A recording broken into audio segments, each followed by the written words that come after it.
Ladies and gentlemen, we will be talking about the book series Life and Teaching of the Masters of the Far East, written by Bear T. Spalding. Now, these books were said to have been written and taking place in India in the 1890s. Bear T. Spalding was an archaeologist from America with several of his American colleagues. He meets a master, and that master allows him to go on an expedition with his colleagues into the high Himalayan mountains, into villages in the Himalayan mountains, to conduct a spiritual expedition where they will translate works of spiritual value in caves, in the cave system, in the villages in which they were taken, and they would see the spiritual masters working their mastery. Now, the first part of the book talks about immortality, and affirmations are given for you to use in the day and night in order to gain usefulness and immortality. Now, there's a lot of Victorianism in this book.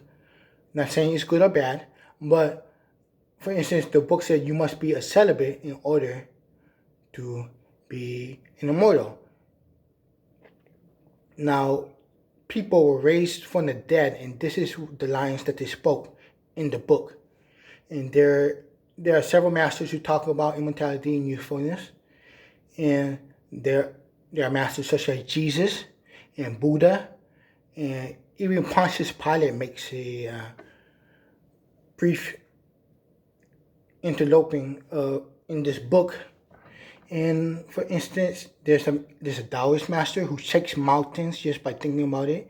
And there's Christian masters. And the book has lots of different masters.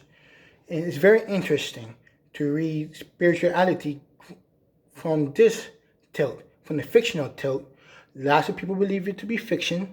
Others do not believe it to be fiction, despite any